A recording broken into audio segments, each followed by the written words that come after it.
सवाल यह है कि क्या ट्रंप अब ईरान युद्ध से पीछे हटने का रास्ता ढूंढ रहे हैं? क्या 1 महीने की लड़ाई के बाद ट्रंप को समझ आ गया है कि ईरान के साथ जंग करके उन्हें कुछ हासिल नहीं होने वाला है? एक तरफ अमेरिकी फौज ईरान पर ताबड़तोड़ एयर स्ट्राइक कर रही है, तो दूसरी तरफ ट्रंप अब युद्ध से निकलने का एग्जिट रूट ढूंढ रहे हैं।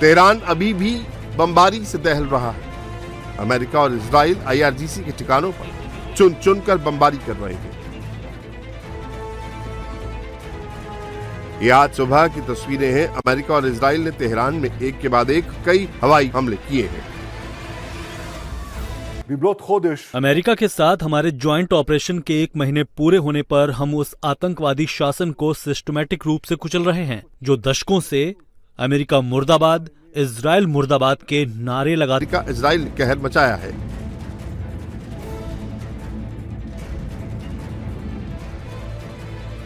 हमदान में भी भयंकर एयर स्ट्राइक हुई है।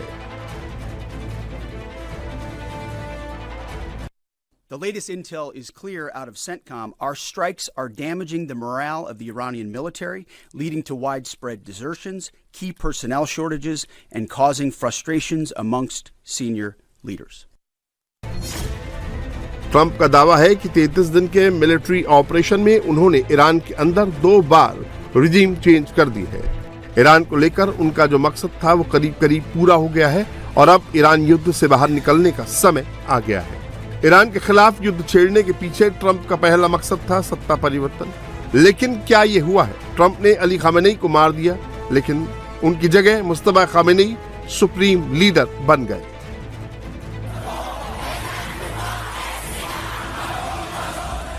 युद्ध से पहले जो थोड़ी बहुत public Janata Islamic Republic of Iran के खिलाफ थी, वो आज ईरान की सड़कों पर एकजुट नजर आ रही है।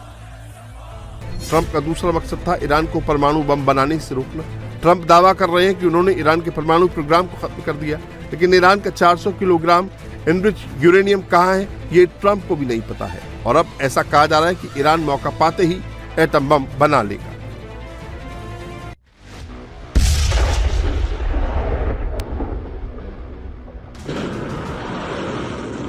ईरान की मिसाइल ताकत अमेरिका और इजराइल की सबसे बड़ी टेंशन थी।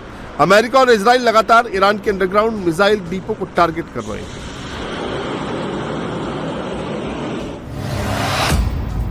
ट्रंप दावा कर रहे हैं कि उन्होंने 90% तक ईरान की मिसाइल कैपेसिटी को खत्म कर दिया है, लेकिन ईरान कह रहा है कि ट्रंप ख्वाब देख रहे हैं।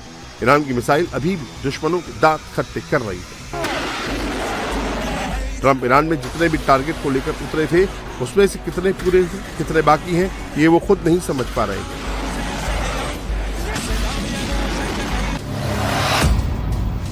ट्रंप और नेतन्याहू का चौथा मकसद था ईरान की प्रॉक्सी गुट को कमजोर करना, लेकिन लेबनान से हिजबुल्लाह और यमन से हूती विद्रोही अभी पूरी ताकत से इजराइल पर हमले कर रहे हैं। हिजबुल्लाह लगातार इजराइल पर अटैक कर रहा है। उसके रॉकेट हाइफा में कहर मचा रहे हैं। वॉर जोन में हिजबुल्लाह के FPV ड्रोन इजरायली सैनिकों पर मौत बनकर टूट रहे हैं। लेकिन नेतन्याहू कह रहे हैं कि उन्होंने ईरान की प्रॉक्सी गुटों की ताकत को खत्म कर दिया है। वो अब इजराइल के अस्तित्व को खतरे में डालने की कुव्वत नहीं रखते। हमने ईरान के उन आतंकवादी समूहों की ताकत को तोड़ दिया है जो हमें चारों तरफ से घेर कर दबाव बना रहे थे। ये सच है कि उनके पास अभी भी हमें नुकसान पहुंचाने की कुछ सीमित क्षमता है, लेकिन अब वो हमारे अस्तित्व को खतरे में नहीं डाल सकते। वो अब इजराइल के शहरों को नष्ट करने के लिए हजारों बैलिस्टिक मिसाइलें और रॉकेट लॉन्च करने की स्थिति में नहीं है। ईरान पर हमला करने के पीछे ट्रंप का मकसद उसके ऑयल और गैस पर कब्जा करना भी था, लेकिन 1 महीने की जंग के बाद भी ट्रंप अपने इस मिशन में कामयाब नहीं हुए।